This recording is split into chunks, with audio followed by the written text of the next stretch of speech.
Eu passaria de imediato para a primeira apresentação,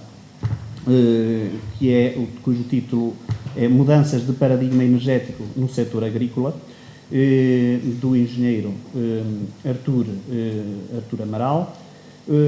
O engenheiro Artur Amaral é professor da Escola Superior Agrária do Politécnico de Santarém, doutorado em agronomia, mas com bastante experiência na área de energia e na aplicação da energia à agronomia, que é importante fazer esta ligação, não é só o contrário, não é? Mas esta também é muito importante.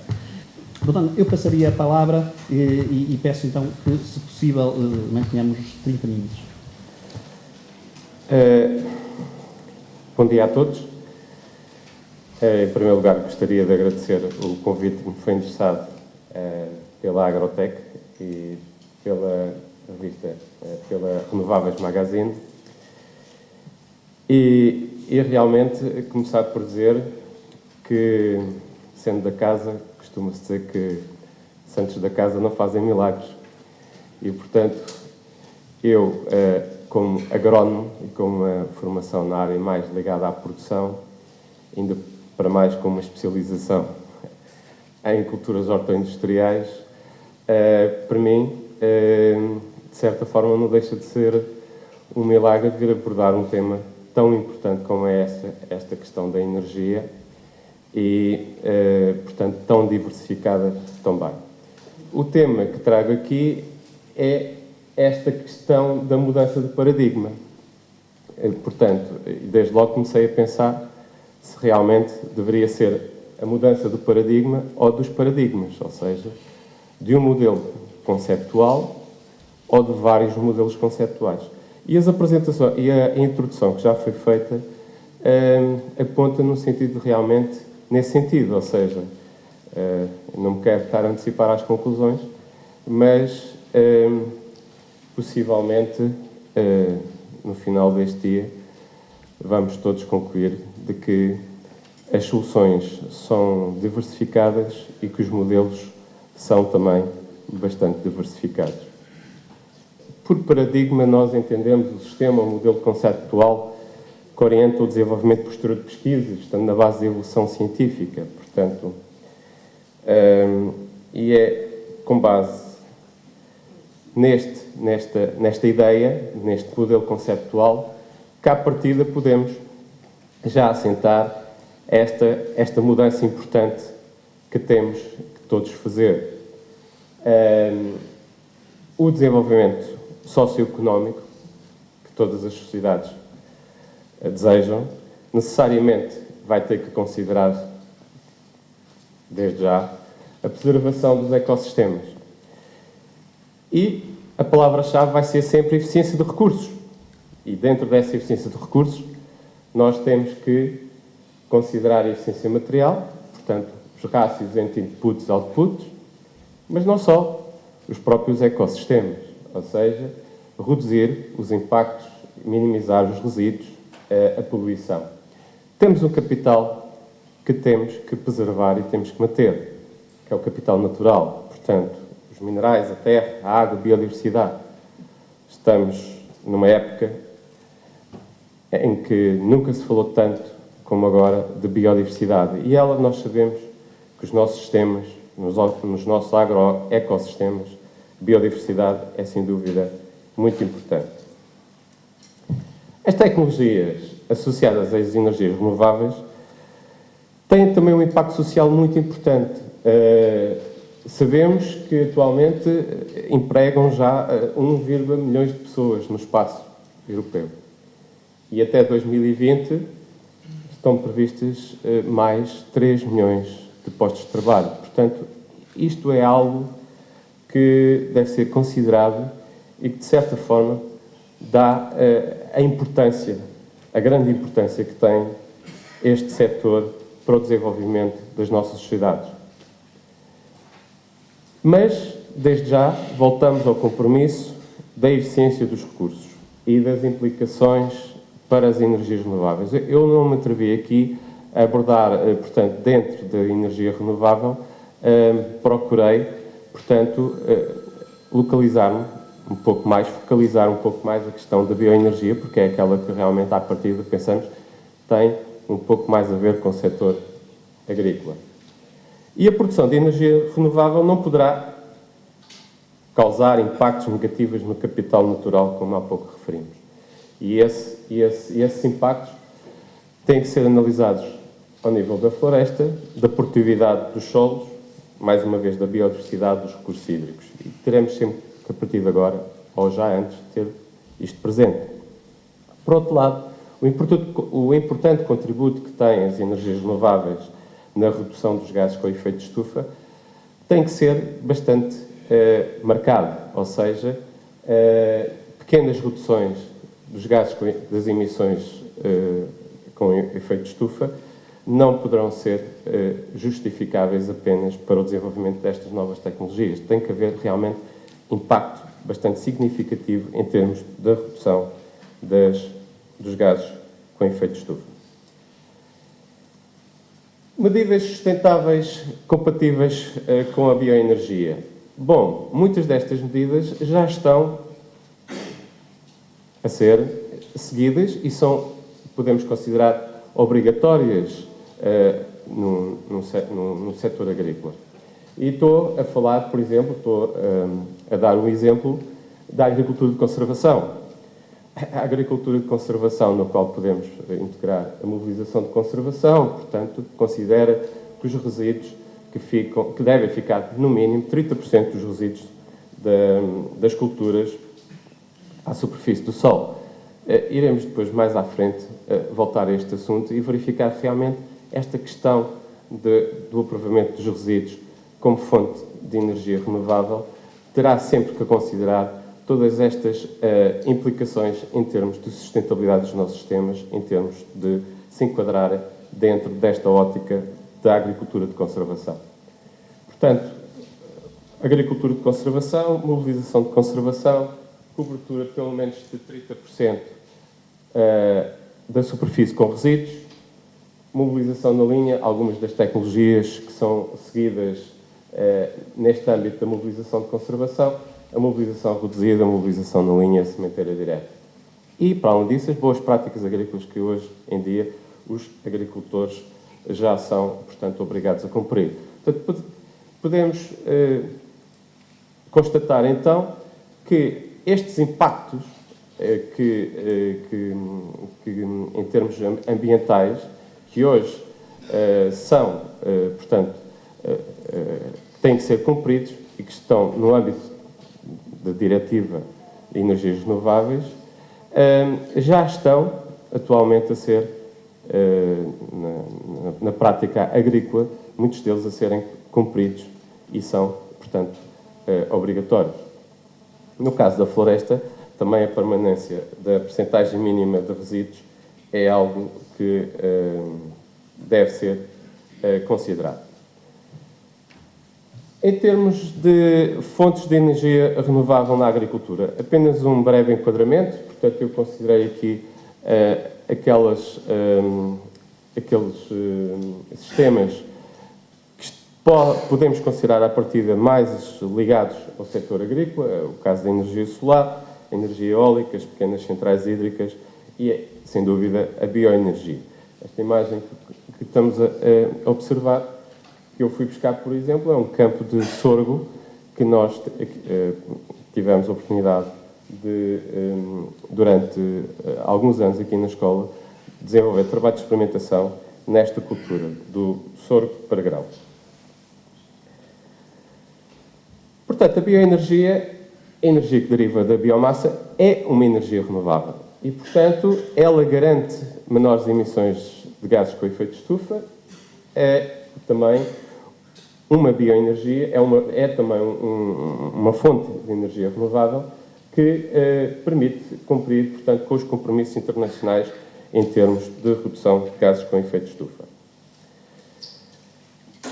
Mas, quando estamos a abordar esta questão da bioenergia, há muitos caminhos e muitas opções. Cá está, não há um único modelo, há vários modelos e neste slide eu tento de certa forma, traduzir isso. Portanto, numa primeira, consideramos a matéria-prima, os processos de conversão e os tipos de energia que podemos obter.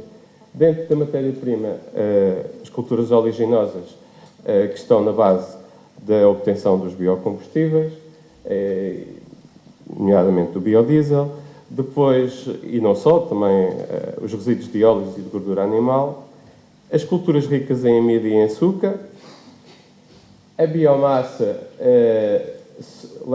celulósica, portanto, que inclui a palha, madeira, as culturas energéticas, os resíduos sólidos urbanos biodegradáveis, os trumos, resíduos líquidos, algas, e agora, mais recentemente, o desenvolvimento da tecnologia, algumas destas tecnologias ainda não completamente maduras, a utilização de micro-organismos e de algas, microalgas e bactérias para a produção também de biocombustíveis ou de biomassa.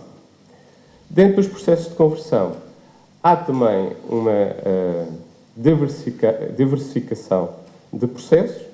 Eles podem incluir desde a preparação mais a combustão, a transesterificação, portanto, os processos FAM, e agora, mais recentemente, com o desenvolvimento tecnológico que já está, portanto, a decorrer, a hidrogenação, portanto, que vai permitir obter biocombustíveis com características químicas muito semelhantes aos combustíveis de natureza fóssil, a gasificação, a pirólise, a digestão anaeróbia, outros processos químicos e biológicos. Podemos, portanto, com base nesses processos de conversão, utilizar matérias-primas e transformá-las em diversos tipos de energia. E nestas, no grupo, portanto, nos tipos de energia, podemos e devemos considerar a energia calorífica, a energia elétrica, os transportes. A questão, realmente, da energia dos transportes é fundamental, porque, como sabemos, estamos muito dependentes ainda das importações do petróleo, e uma boa parte dessas importações assentam na necessidade que nós temos da quantidade de energia a ser utilizada precisamente no setor dos transportes. E aí, a alternativa, sem dúvida, os biocombustíveis, e dentro dos biocombustíveis, bioetanol, biodiesel, metanol, enfim, muitas outras formas de utilização, vários tipos de biocombustíveis líquidos. Portanto, é claro que este tipo de produtos estão associados a formas de aproveitamento. Para a eletricidade, podemos associá-lo mais com a biomassa sólida, nomeadamente a madeira, os resíduos florestais, a palha, o estrumo seco, o biogás e o biometano. No aquecimento, a queima de biomassa em pequenas unidades e diferentes escalas, o biogás e o biometano também, e no caso dos transportes, os combustíveis de primeira e de segunda geração. Os combustíveis de primeira geração incluímos as matérias-primas ricas em açúcar e energia, portanto, que visam a produção do bioetanol, que depois é utilizada na biogasolina. Nas culturas oleaginosas, produção de biodiesel, portanto, utilização em mistura com o diesel. Os combustíveis de segunda geração são tecnologias que algumas delas ainda estão em fase de amadurecimento, mas muitas já estão aí disponíveis e, portanto, é expectável no futuro um maior desenvolvimento das energias nesta área, dos combustíveis de segunda geração. Eles basicamente utilizam matérias lenho-celulósicas, obtidas a partir dos resíduos florestais, agrícolas e culturas energéticas também. Alguns exemplos de culturas que podemos utilizar na fileira do bioetanol, no caso da cana-do-açúcar que nós temos na Europa e que importamos, o milho, sorgo, a beterraba, batata, cereais de pregana, o vinho, o próprio mosto do vinho. No biodiesel, portanto, a base são as culturas oleaginosas, e nesta a colza, o girassol, a soja, o óleo de palma, o óleo de ricino, o óleo de porgueira, portanto a jatrofa. Todas estas atividades, todas estas culturas permitem a obtenção de óleos que são utilizados nesta fileira da produção do biodiesel. Recentemente, ou já com alguns anos, começa-se a falar das culturas energéticas e, neste caso das culturas energéticas, não resisti a apresentar como exemplos a cana, o Arundel-Donax, que nós temos, portanto, em termos estatísticos, sabemos que elas estão aí por todo o nosso país e que poderia ser uma forma de aproveitamento bastante importante como fonte fornecedora de biomassa. O miscanthus, o chopo e o eucalipto. Portanto, tudo culturas perenes e que, em termos de custos de manutenção e de instalação, possivelmente poderão vir a ser culturas muito mais competitivas que as próprias culturas anuais agrícolas. E, por último, os resíduos agrícolas.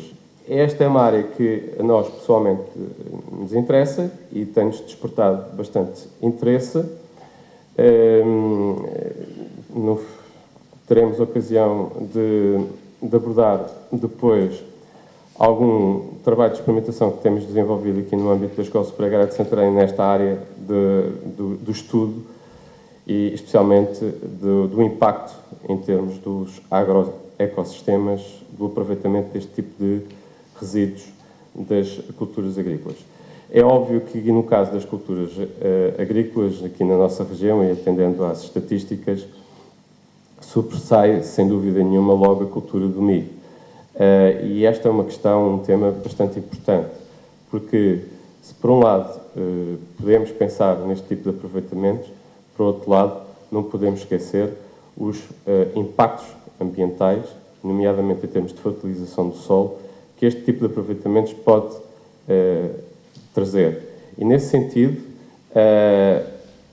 pensamos que é fundamental o desenvolvimento de trabalhos de experimentação para quantificarmos esses mesmos impactos. Ou seja, para quantificarmos estas externalidades positivas que possam existir no aproveitamento deste tipo de resíduos ou mesmo as externalidades negativas. Para isso é necessário criação de conhecimento, é necessário, portanto, desenvolvimento de trabalho experimental aplicado, nomeadamente aqui à nossa região. Já agora, esta imagem que temos aqui, isto foi um campo de cultivo de sorgo, como eu há pouco também referi, em que fizemos o aproveitamento do grão e depois fizemos o aproveitamento da palha para a alimentação animal, mas que, neste caso, mas que poderia perfeitamente ser aproveitada para produção de energia. No entanto, há aqui muitas incógnitas. Há que avaliar estes tais impactos, nomeadamente em termos de fertilização, em termos de fertilidade do solo. Portanto, esta conversão da biomassa em combustíveis líquidos, ela pode ser de natureza termoquímica ou bioquímica. Portanto, uma conversão termoquímica ela é feita utilizando, por exemplo, os processos de gasificação da biomassa, que convertem o biodiesel, depois utilizando processos químicos, e neste caso estamos a falar dos biocombustíveis de segunda e de terceira geração, nomeadamente em termos de biodiesel. Na conversão bioquímica, utilizamos a biomassa e ela é transformada através de processos de hidrólise enzimática, com a subsequente fermentação, com a conversão da imensocelulose e do açúcar em etanol.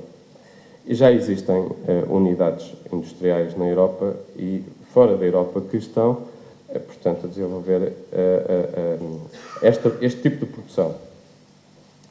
E temos sempre que tomar em consideração os coeficientes técnicos. Em média, uma tonelada de óleo de colza pode dar origem, em média, uma tonelada de éster metílico. Isto significa, sensivelmente, para um hectare, com as nossas produtividades, um hectare de colza poderia originar 1.350 litros de éster metílico. No caso do grão de milho, se viéssemos alguma vez a equacionar essa hipótese, que me parece bastante difícil, em Portugal, uma tonelada de grão de milho dá origem a cerca de 400 litros de bioetanol. No caso da biomassa, portanto, uma tonelada de palha de milho daria cerca de 280 litros de bioetanol. Enquadramento legislativo. Bom, há aqui também uma alteração, sem dúvida nenhuma, de paradigma, porque até 2008 o quadro legislativo que existia era vago, tínhamos objetivos que não eram vinculativos, havia duas diretivas, uma para a eletricidade, a 77, e a dos biocombustíveis, a 2003, 30 de 2003, que preconizava, portanto, o objetivo de se atingir os 5,75 de inclusão de biocombustíveis nos transportes até 2010. Em 2009, com a Diretiva 10, a Diretiva de Energias Renováveis, portanto, há uma alteração da abordagem política. Vamos ter, portanto, o consumo de energia é considerado como um todo, estabelecem-se objetivos juridicamente vinculativos, portanto, todos os Estados-membros são obrigados, tiveram que apresentar planos de ação, e, portanto, há, sem dúvida, aqui uma alteração nesta área do enquadramento legislativo a partir de 2009. A Diretiva de 2009, como eu costumo designá-la, como a Diretiva 2010-2020, ou seja, penso que todos sabemos que é objetivo atingir-se em 2020 20% das fontes de energia renovável no total do consumo final de energia na União Europeia, estabelece cotas individuais nacionais para cada país, incorporar no mínimo 10% de biocombustíveis no consumo de gasolina e de gasóleo, redução de 20% no consumo final de energia, portanto, neste caso, aumentando a eficiência energética, e a redução em 20% de emissões de gases com efeito de estufa, tendo por base o ano de referência de 2005. Como é que tem evoluído a produção primária de energia renovável no espaço europeu, na União Europeia? Até 2010 temos assistido a uma subida progressiva, tem sido fantástico, não é? Tem deixado bastante contentes, mas a partir de 2010 nota-se aqui uma certa regressão, uma descida ligeira, possivelmente aqui a influência da situação económica que todos os países, de uma forma geral, europeus, atravessam. A repartição dos biocombustíveis na União Europeia é também algo que deve ser considerado. Nós assistimos realmente, na União Europeia, a uma importância enorme do biodiesel relativamente ao bioetanol. Portanto, 78% do volume de biocombustíveis em 2010 é biodiesel e apenas 22% bioetanol. Neste gráfico temos a evolução destes últimos anos até 2010 do biodiesel relativamente ao biogás e aos outros, desculpem, ao bioetanol e em relação a outros biocombustíveis. Verificamos que realmente tem sido uma evolução positiva e crescente. No entanto, não podemos esquecer de que ainda representa, em 2010, 13,3 milhões de toneladas equivalente de petróleo, num total em que os combustíveis fósseis ainda totalizam, nesse mesmo ano, 285 milhões de toneladas. Ainda há um grande caminho a percorrer. A origem do biodiesel consumido na União Europeia.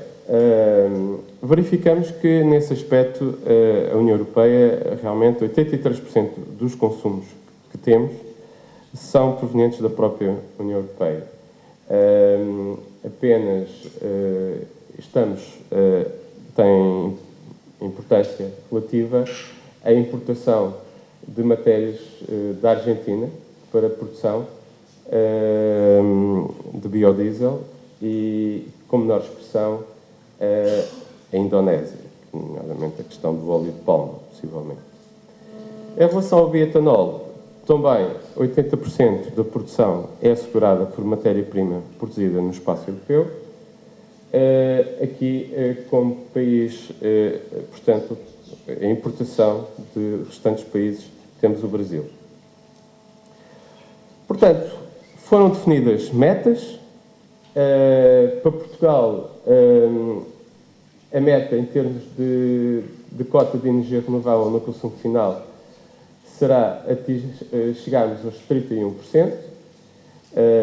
Há, portanto, quem diga que Portugal costumamos sempre colocar a fasquia um pouco mais alta relativamente aos restantes países europeus, mas o que é certo é que também nessa área nós estamos bem posicionados e temos feito um grande esforço de investimento e temos algumas mais-valias que nos permitem perspectivar uma evolução que é possível alcançarmos, sem dúvida, este objetivo. Portanto, em termos de perspectivas de evolução, elas são realmente animadoras. A comunidade fala que o setor da eletricidade deverá representar 45% desse aumento, o aquecimento 37%, os transportes 18%. Há uma série de setores que nos permitem já concluir que realmente há um incremento, portanto, de energias na área da eólica. Temos essa ideia, mas a biomassa é, sem dúvida, também um setor com bastante relevância e que se perspectiva que vai crescer significativamente nos próximos anos no espaço europeu. Dentro dos transportes, o biodiesel mais importante do que relativamente às restantes formas de energia. Mas as últimas análises por parte da Comissão foram feitas no sentido que realmente está a perspectivar-se uma certa decalagem entre aquilo que estava estimado, inicialmente a linha azul, com aquilo que está previsto, portanto, a linha tracejada vermelha. Ou seja, dentro do setor, o crescimento não vai ser realmente tão significativo como à partida se poderia pensar, mas com diferenças bastante significativas de acordo com o tipo de energia. O caso da bioenergia e da biomassa é talvez o setor em que aquela linha azul e tracejada se aproxime mais. De qualquer das formas, em Portugal nós temos assistido a uma evolução positiva. Reparem, por um lado, os nossos consumos de petróleo têm vindo a crescer e temos continuado, portanto, a aumentar as nossas fontes de energia renovável, nomeadamente em termos de bioenergia, mas também de outras fontes renováveis. A repartição do consumo total de energia por setores de atividade, eu não resisti a colocar, portanto, a repartição em 2005, no ano de 2005, e do setor em 2011. Verificamos que, basicamente, a indústria aumentou o consumo de energia renovável e depois os transportes se têm mantido praticamente constantes, mas nos serviços realmente tem-se observado uma descida com algum significado. Potência instalada em fontes de energia renovável, 2011, a hídrica continua a dominar, a eólica em segundo lugar, mas a biomassa já representa 7% da potência instalada. Bom, e agora referimos aqui alguns trabalhos que temos vindo a desenvolver em experimentação nesta área. E não resisti a falar abordar este tema, também por duas razões. Por um lado, porque chegamos sempre à conclusão que para desenvolvermos algum trabalho de experimentação válido necessitamos de enquadramento, necessitamos de apoio e necessitamos de desenvolver este tipo de atividades com um período mínimo de 3 anos. Em 2007, 2008, nós, portanto, procedemos a um conjunto de ensaios de campo, cujo objetivo era, sabíamos que a cultura da colza era uma cultura que era difícil de instalarmos aqui nos nossos sistemas de produção, por várias razões, nomeadamente pela questão económica, ou seja, estamos numa zona com uma elevada intensificação cultural e, portanto, esta cultura, em termos de rendibilidade para os agricultores, não era muito significativa. No entanto, também sabíamos que havia aqui um conjunto de externalidades positivas e de fatores que poderiam levar a que esta cultura tivesse interesse a sua inserção aqui nos sistemas de produção. O facto de ser uma cultura oleaginosa de outono e inverno, o facto de pertencer a uma família das crucíferas e, portanto, pensámos que seria uma mais-valia desenvolvermos trabalhos de experimentação exatamente no sentido de tentar quantificar estas externalidades positivas e, portanto, tornar esta cultura, se não aliciante em termos de rendibilidade económica, mas quantificando as tais externalidades positivas, tornar esta cultura interessante em termos de, como cultura intercalar, podemos ter assim. E então, para isso, ou seja, cultura que era feita durante o período de outono e inverno e que possibilitava depois a instalação de uma outra cultura de primavera de regadio logo a seguir a ela. E foi com esse objetivo que em 2007 e 2008 tivemos a oportunidade de desenvolver, portanto, ensaios de datas de sementeira, de variedades e de resposta ao azoto.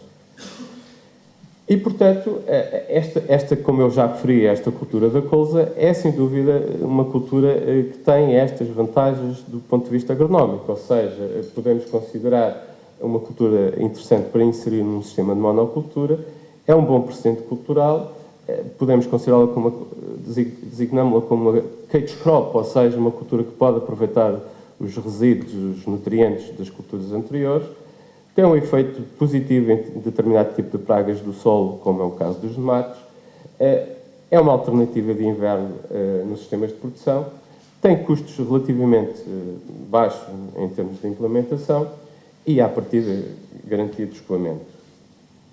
E eu vou já terminar, estou mesmo a terminar. E, portanto, o ensaio constou, portanto, de 3 datas de sementeira, 4 de outubro, 31, final de outubro e 12 de dezembro. Utilizámos uma variedade Lucia, portanto, normalmente uma variedade adaptada às condições do clima mediterrâneo, sem paragem durante o inverno, e fizemos as colheitas em maio e em junho. Ou seja, uma das coisas que pretendíamos provar era que era possível fazer esta colheita desta cultura ainda a tempo de instalarmos a tal cultura de primavera. E conseguimos provar isso. Portanto, esta imagem que vocês estão aqui a ver foi retirada no dia 13 de maio. As produtividades variaram nas primeiras datas foram interessantes, nas restantes datas nem por isso, possivelmente também depois tivemos aqui alguns problemas do facto de serem áreas relativamente pequenas. Em termos de variedades, podemos concluir que realmente temos variedades que não param o seu desenvolvimento e crescimento durante o período de inverno, outras que param, mas que depois, em termos de produção final, não observamos grandes diferenças. E, em termos de resposta ao azoto, também o ensaio não foi conclusivo, na medida em que parece haver uma certa resposta a doses mais elevadas de azoto, mas não houve diferenças significativas. Por outro lado, a questão do aproveitamento, como eu referi, do aproveitamento das palhas do milho para bioenergia é um assunto que, pessoalmente, nos desperta grande interesse. Pensamos realmente que é uma área em que tem que haver mais trabalhos de experimentação aplicada aqui na nossa região. Nós temos reunido um conjunto de dados desde 2002 até agora e pensamos que, portanto, para tomarmos decisões, temos, sem dúvida nenhuma, que fundamentar essas decisões com base em quantificações, em dados, para podermos tomar as melhores decisões. Concluo, no fundo, por referir aqui as principais linhas da minha apresentação, ou seja, o setor da bioenergia vai assumir assume-se já como um setor importante no conjunto de fontes de energia renovável, Que o setor de transportes é, sem dúvida, um setor fundamental e que mais contribui para o consumo de energia primária fóssil e, portanto, nós temos, sem dúvida, que encontrar alternativas para este setor em termos de fontes de energia renovável. Perspectiva-se um maior incremento dos combustíveis de segunda geração.